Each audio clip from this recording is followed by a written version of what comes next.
Buenas noches, vamos a dar comienzo a la clase de laboratorio correspondiente a esta fecha. Vamos a hacer un poquitito sobre una clase práctica sobre los componentes. En este caso vamos a ver los resistores. Los resistores más comúnmente se los conoce como resistencias. Entonces acá en el tablero que ustedes tienen tenemos varias resistencias de algunos tipos que se van manejando comúnmente. No se olviden que un resistor limita el paso de la corriente y produce una caída de voltaje. Entonces, ese es el trabajo que va haciendo cada uno de los componentes que tenemos acá en el tablero. Los resistores tienen diferentes constituciones y estructuras. Podemos ver resistores desde unos pequeñitos y va aumentando hasta tener resistores mucho más grandes. El tamaño de un resistor no nos indica que tiene un valor mayor. El valor de un resistor lo que nos indica es cuánto de potencia puede consumir o puede resistir. Cuando hablamos de potencia nos estamos refiriendo a cuánto de corriente puede manejar. Eso significa que estas resistencias pequeñitas manejan corrientes bastante bajas, mientras que los resistores mucho más grandes manejan corrientes mucho mayores. Eso es indistintamente con el valor. Yo puedo tener una resistencia pequeñita de miles de ohmios y una resistencia así grande puedo tener de 100 ohmios. Entonces el valor del resistor no depende del tamaño. El tamaño del resistor está relacionado directamente con la potencia del transistor. ¿Eso qué significa? Que puede manejar mayor corriente o menor corriente según el circuito y el requerimiento que le dé la placa o el circuito con el que está trabajando. Entonces, nuestros resistores, para determinar su valor, ya saben, tienen pintados colorcitos encima de su estructura.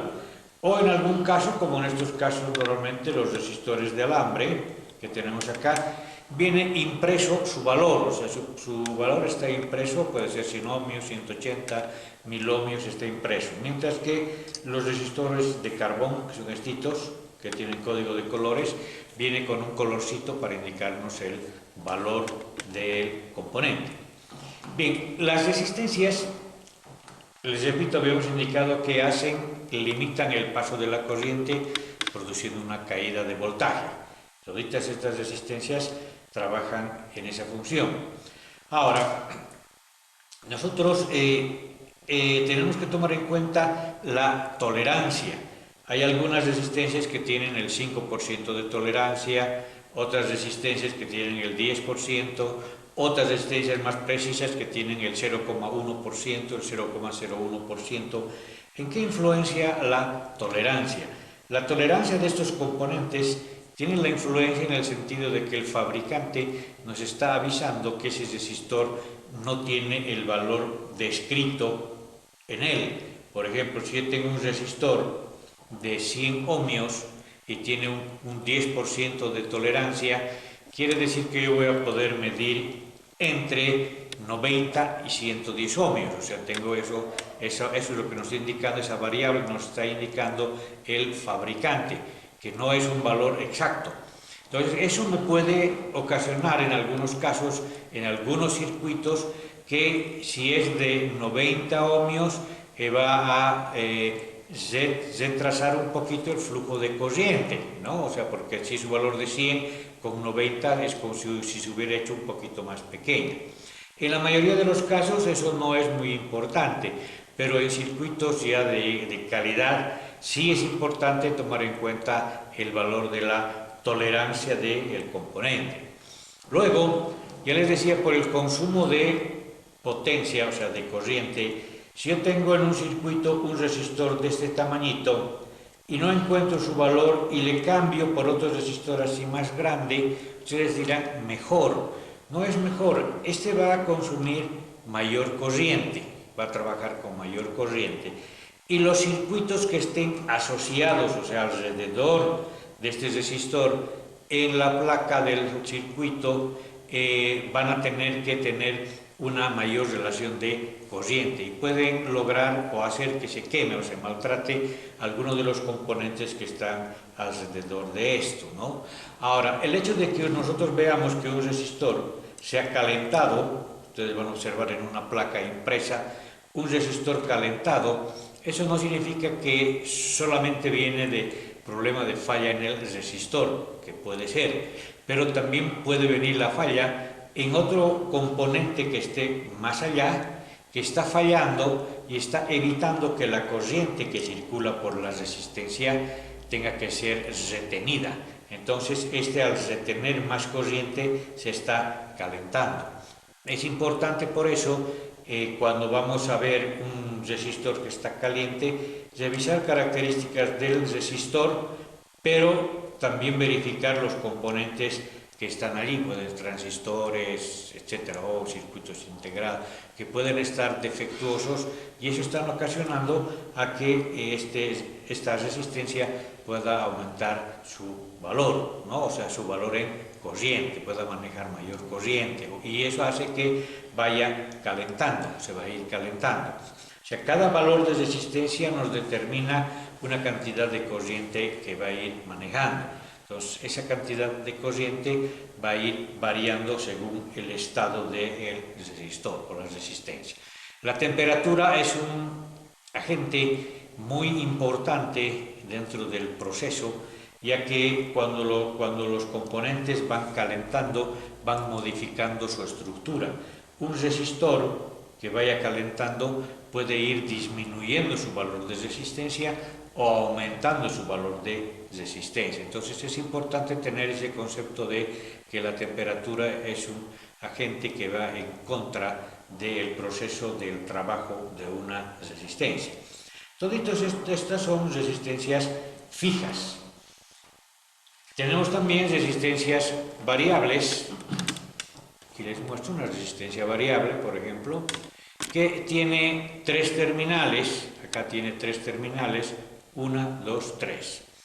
Entre los dos principales de los extremos, entre este y este, viene el valor total. Por ejemplo, si el resistor es de 1000 ohmios, yo voy a medir entre este extremo y este otro extremo 1000 ohmios. Pero tengo que es variable, con este cursor puedo variar. Eso quiere decir que si yo mido entre un extremo y el medio, yo al hacer variar este cursor voy a tener un valor de resistencia que va a ir entre 0 y 1000 ohmios, o sea, entre 0 y el valor máximo del resistor. Estos son resistencias variables, que van a ir normalmente ustedes en su casa cuando aumentan el volumen de alguno de sus equipos, lo que están haciendo es, están trabajando con una resistencia variable denominada también potenciómetro. Tenemos también resistores ajustables, que los tengo acá, son bastante pequeñitos los resistores ajustables. Se dice ajustables porque tienen un rango mucho más pequeño para poder variar. Este va a ir variando su resistencia máximo en unidades, decenas, que si vale 100 ohmios, haciendo variar podría llegar a 105, 110 ohmios como máximo, ¿no? Y al medio tiene un orificio que es para introducir un destornillador y poder hacer variar, es decir, para ajustar el valor del resistor en el circuito. Acá también tengo este otro resistor, tiene aquí una ranurita, entonces se hace variar con el destornillador y puedo hacer variar el valor de la resistencia del componente. Estas son resistencias variables, pero al ser más pequeñitas, más que todo se las conoce como resistencias ajustables.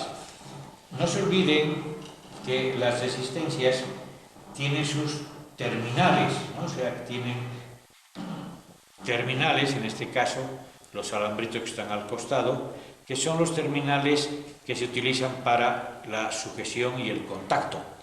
Estos terminales se van a soldar en una placa, se van a conectar los circuitos a los terminales. Los potenciómetros también tienen 3 terminales, ya les había explicado que entre los extremos es el valor máximo y el extremo con el medio me va a dar la variación entre 0 y el valor máximo. vamos a ver ahora, tenemos aquí un tablero donde tenemos diferentes tipos de capacitores. Los capacitores tienen la particularidad de almacenar voltaje en forma electrostática. ¿Por qué? Porque ustedes saben que un capacitor está formado por dos placas separadas por un aislante. Estas placas no se unen nunca. Entonces, lo único que hace un capacitor, almacena voltaje en forma de un campo electrostático. Obviamente almacena y lo va a devolver después a través del circuito donde esté conectado. Los capacitores que tenemos, fíjense ustedes acá, tenemos capacitores de diferente tamaño, de diferentes tamaños y de diferentes características. Tenemos estos que tienen acá una cobertura de aluminio, son capacitores electrolíticos. Luego tenemos los capacitores cerámicos, que normalmente son estos capacitores que tienen una forma de lentejita. Tenemos también algunos otros capacitores, por ejemplo, viniéndonos a este otro lado, tenemos los capacitores de poliéster, que tenemos acá, capacitores de poliéster, y que significa que su aislante es de poliéster, ¿no? Tenemos los capacitores, todos los que vemos acá, por este lado, son capacitores fijos. Y más allá vamos a ir viendo los capacitores variables. Por ejemplo, este es un capacitor variable, tiene aquí un ejecito donde se coloca un destornilladorcito y pueden hacer variar ustedes el valor de su capacidad, ¿no? Tiene un valor bastante grande, un rango bastante grande para poder variar la capacidad. Debajo tenemos un capacitorcito que es ajustable. ¿Sí? ¿Por qué decimos ajustable? Porque el rango de variación que tiene el capacitor es mucho más pequeñito, o sea, puede variar en pequeños valores de capacidad por el tamaño que tiene. Bien, no se olviden que un capacitor presenta una reactancia capacitiva a determinadas frecuencias. O sea, un capacitor permite el paso de las señales o frecuencias, pero bloquea o no deja pasar los voltajes de corriente continua.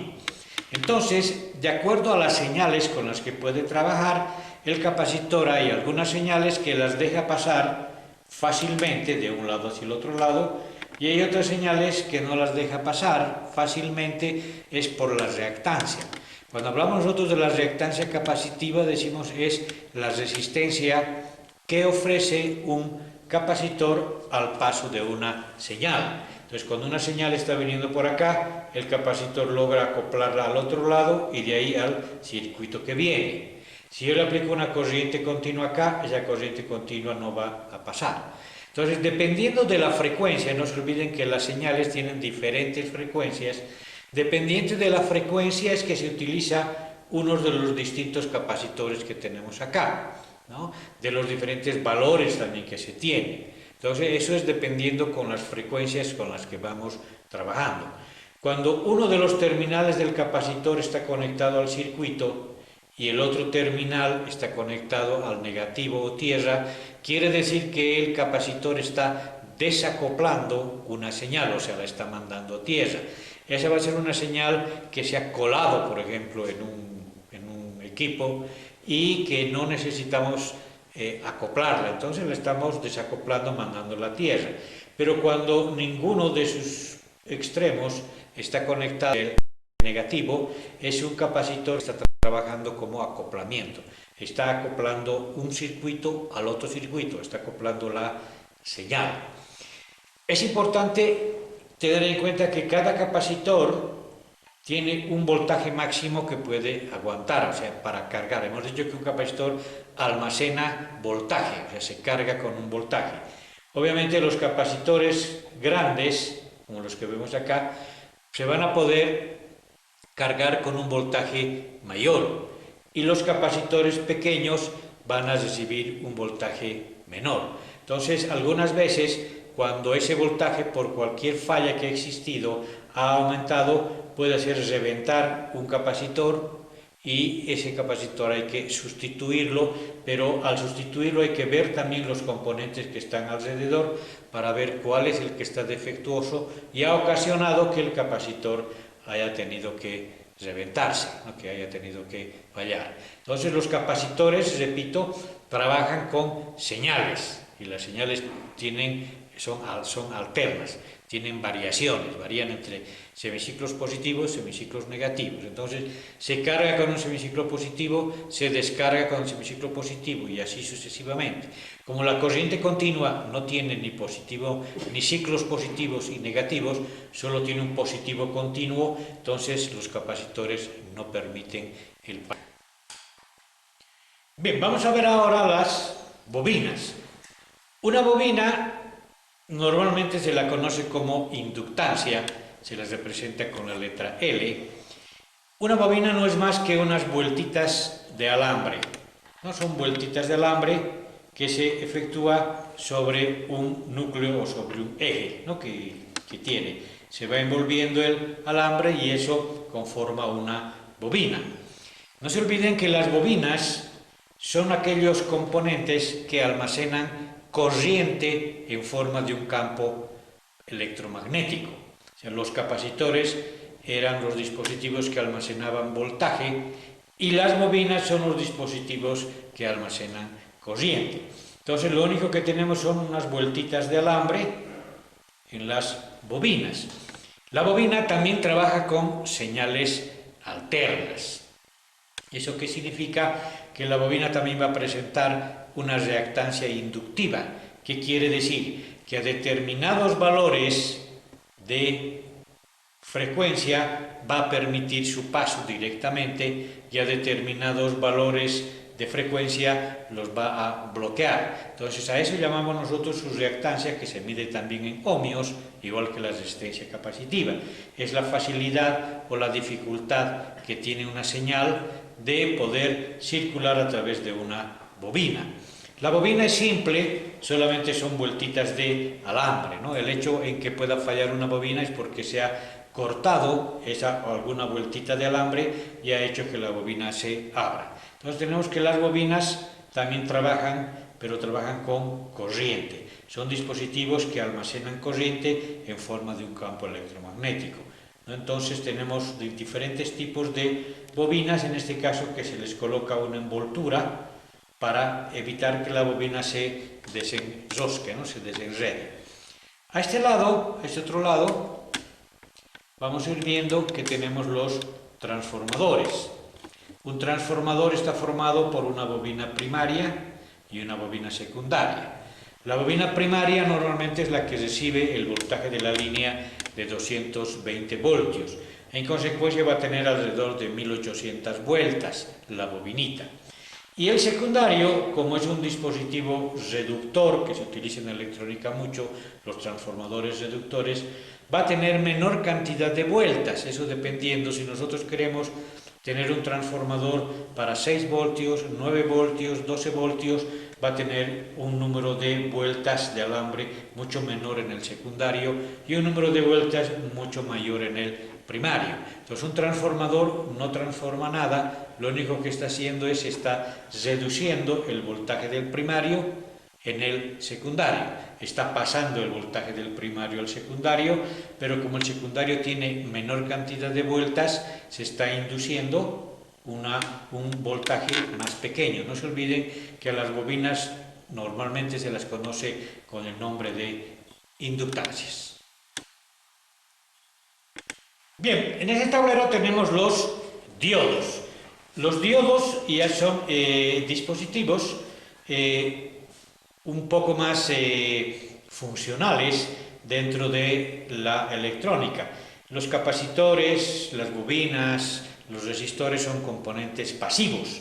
A estos ya se los denomina componentes activos, que pueden modificar ciertos parámetros eléctricos.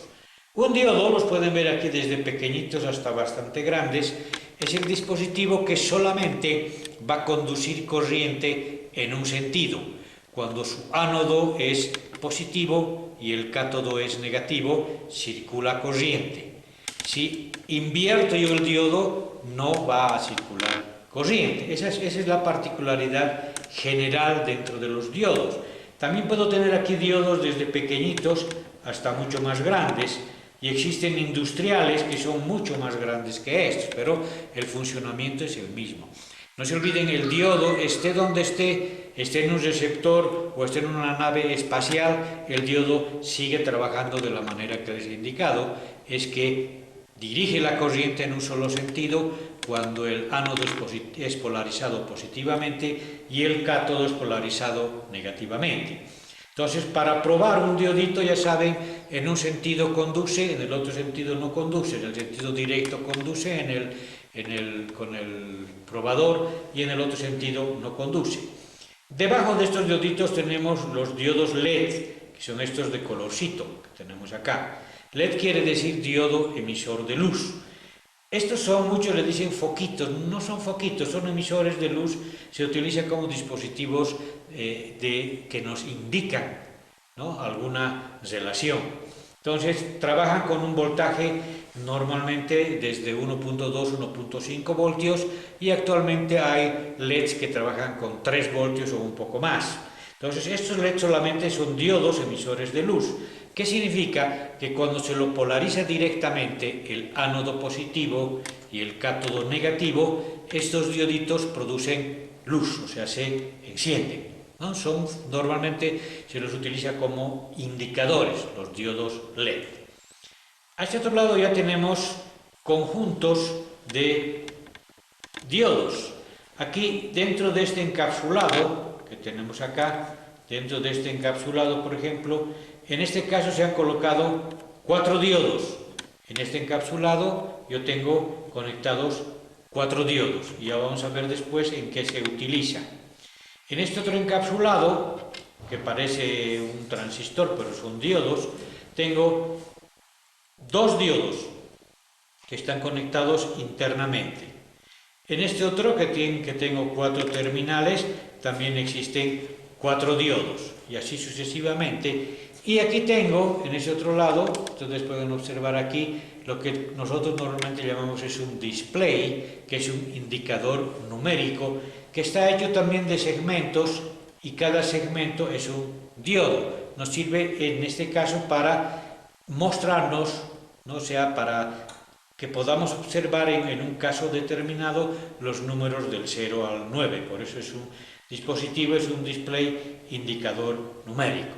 Entonces el diodo no es ningún dispositivo complejo, lo único que hay que tener en cuenta es que el diodo conduce en un solo sentido cuando el ánodo es positivo y el cátodo es negativo. Ahora, el tamaño de los diodos, venimos a lo mismo que habíamos visto con los resistores. Cuando un diodo es más grande, significa que va a poder manejar mayor cantidad de corriente. Cuando el diodo es más pequeño, va a manejar corrientes mucho más pequeñas. No se olviden que la electrónica viene de electrones y quiere decir manejo, el manejo de la corriente, el manejo de los electrones. Entonces tenemos los dispositivos que estamos viendo que sirven para controlar y manejar los pasos de corriente. Bien, ahora vamos a ver estos otros componentes activos de acá, que se los denomina transistores. La función de un transistor es la de amplificar una señal. Gracias a esos transistores es que nosotros podemos aumentar el sonido en fiestas, en reuniones, etc. Estos son los dispositivos que van a amplificar las señales. Un transistor está formado de 3 terminales, a uno se lo denomina base, al otro se lo denomina emisor y al otro colector. El trabajo de un transistor es que la corriente circula del emisor hacia el colector, pero dependiendo del control de base. La base está entre el colector y el emisor, entonces la base viene a ser el elemento de control de esa corriente que está yendo del emisor al colector. Tenemos aquí transistores de diferente tamaño y tenemos también el número. El fabricante nos manda con un número del transistor.